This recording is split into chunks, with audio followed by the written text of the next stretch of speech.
Before we jump into actually practicing this piece, I promise we're almost there, but we need to review a couple quick concepts to start you off on the right foot. All of these ideas will be listed somewhere on your practice plan PDF, which you should print out now if you haven't already done so. Oh, and take a minute and go ahead and number the measures in your music, so when I refer to specific measures, you don't have to count them out each time. I generally write measure numbers at the top left of each measure, writing lightly in pencil and keeping the numbers fairly small. That way you still have room to write in any other notes, reminders, or symbols that might be useful as we go along. First off, it is always a good first step to take a look at the key signature. Here we are in A flat major, so that means 4 flats. Of course, in order, those are B flat, E flat, A flat, and D flat. All right, now we're going to talk about simplifying this excerpt with thumb B flat, or this etude with thumb B flat. I am all about making life easier, especially when it kind of like cleans up these finger blips that happen along the way. You know, those little errors where we don't move all of our fingers, all of our keys at the exact same time, so we get an extra little sound between the notes. Let me show you.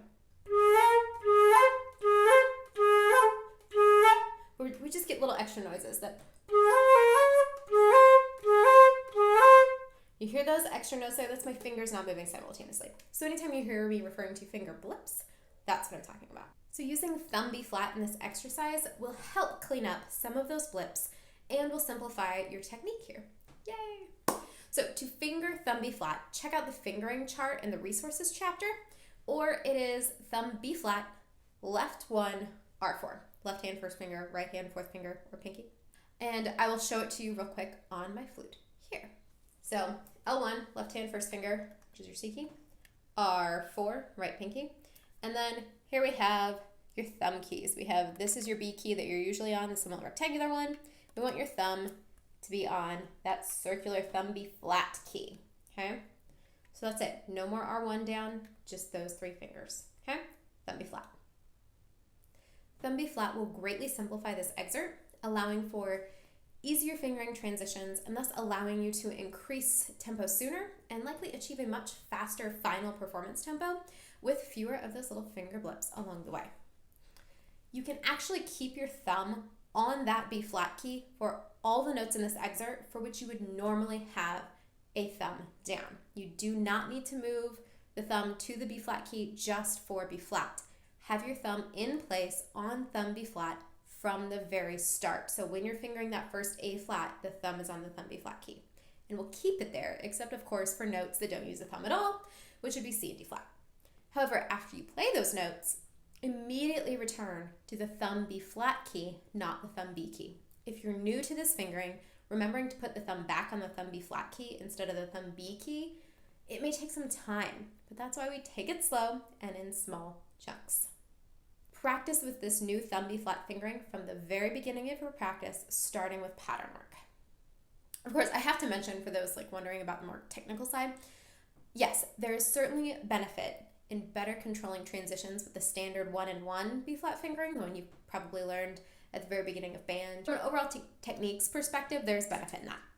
Thumb B flat, however, is utilized in tons of literature because it provides a simpler fingering and thus smoother transitions. There are a couple other things we could get into about tonal purity and whatnot, but right now, I personally believe it is worth your time, even if this is a new fingering, because in the end, you'll be able to play this more cleanly with fewer finger blips because you won't be dealing with R1, your F key, and it'll be quicker in the long run. Just practice with it from the beginning and maybe write in like thumb B flat in big letters at the start of this piece if you need a reminder to use it when you go to practice it. Okay, now write in articulations.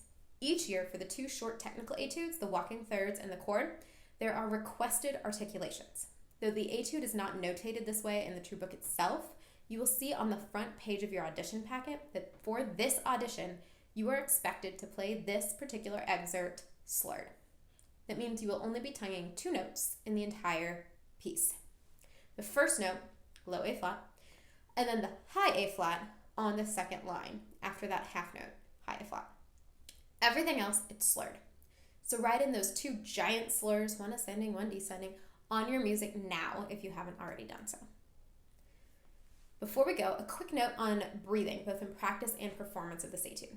The only great place to breathe in this etude is the halfway point, after that high A flat half note at the end of line 1, the ascending scale. While in the early stages of practice, you may need to incorporate some catch breaths, you'll want to work towards a final tempo that allows you to execute each line easily in a single breath. Also, remember to breathe in time. Don't allow yourself an additional beat or half or quarter beat, nothing extra to breathe. We can't have our breathing interfere with rhythm. Practice with a metronome to ensure timely breathing. When you're practicing at slower tempi, if you need more breaths, that is totally fine. Get a good deep breath at the beginning or at the start of whatever chunk you're working on, and then just take quick catch breaths if you need to for now when you're practicing slower. Keep the breaths in time with the metronome, and just remember that eventually you'll be working towards ideally only one breath in the middle as you start working faster and faster. Now, if you don't already do some breath work as part of your normal practice, check out the resources chapter for a good starting breathwork exercise to incorporate into your regular practice routine.